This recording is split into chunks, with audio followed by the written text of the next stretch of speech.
अस्सलाम वालेकुम। तो आज मैं आपके लिए मटन पुलाव की रेसिपी लेकर आई हूँ जो बहुत मज़ेदार बनता है।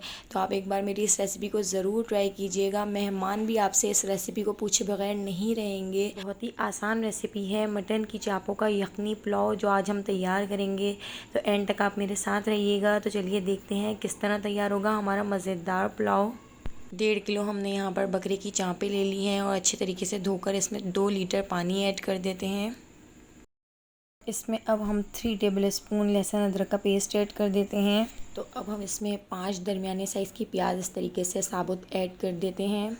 अब इसके साथ हम इसमें 1 टेबल स्पून ज़ीरा ऐड करेंगे।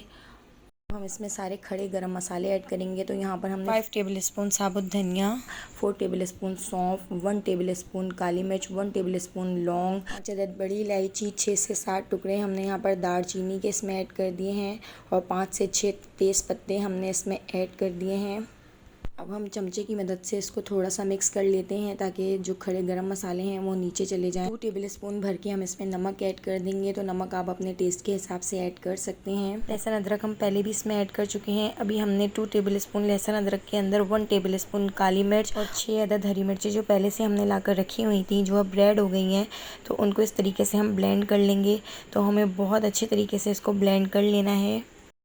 तो हम अपनी यखनी चेक कर लेते हैं। तो देखिए कितनी ज़बरदस्त तरीके से उबाल आ चुका है। और अब हम इसको कवर करके 30 मिनट्स के लिए छोड़ देते हैं ताकि हमारा जो गोश्त है वो 80% कुक हो जाए। तो जब तक हमारी यखनी तैयार हो रही है हम दूसरी पतीली में प्याज फ्राई कर लेते हैं। एक बड़े पतीले में हमने 1 कप ऑयल गरम करके इसमें 3 बड़े साइज़ की प्याज स्लाइस में कटी हुई डाल दी हैं और प्याज को हम बहुत अच्छा सा फ्राई कर लेंगे।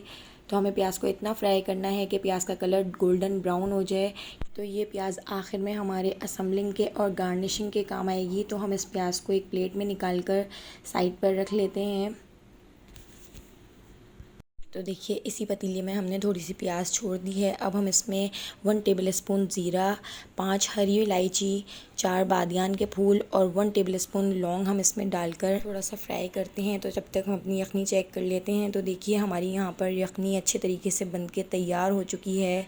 तो अब हम गोश्त को यखनी से अलहदा कर लेते हैं और गोश्त को हम इस प्याज और खड़े मसाले में ऐड कर देते हैं जो हमने फ्राई किया था। यखनी के अंदर जो 5 साबुत प्याज़ें हमने ऐड की थी वो भी हमने यखनी से अलहदा करके इसमें ऐड कर दी हैं।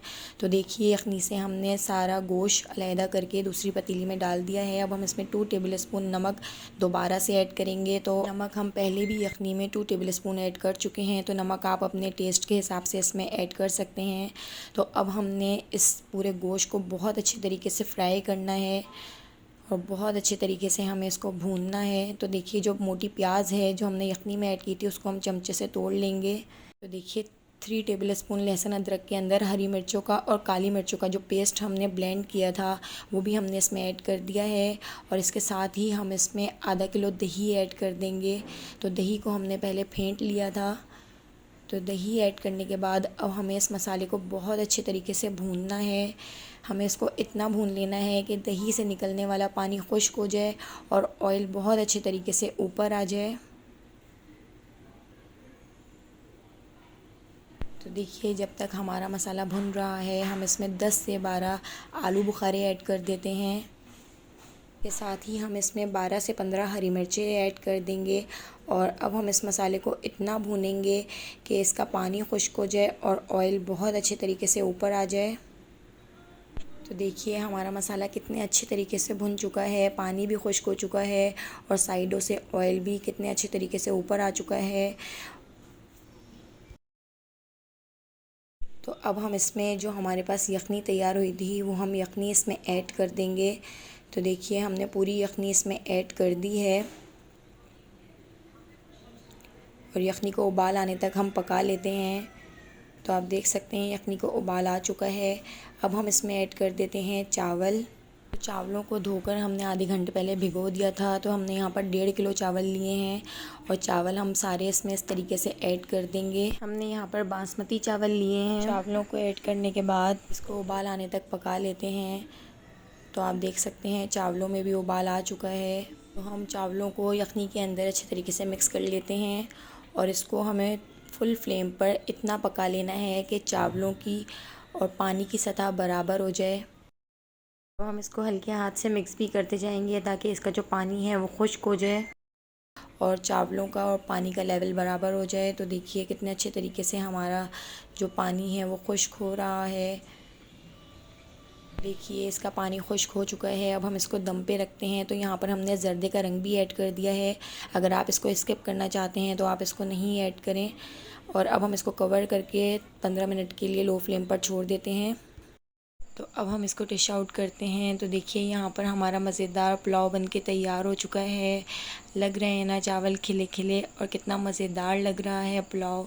तो अगर आपको मेरी ये रेसिपी पसंद आई हो तो एक बार आप इसको ज़रूर ट्राई कीजिएगा। तो हमने जो प्याज फ्राई की थी वो भी हम इसके ऊपर इस तरीके से गार्निश कर देते हैं। एक बार कमेंट करके ज़रूर बताइएगा कि आपको मेरी ये रेसिपी कैसी लगी।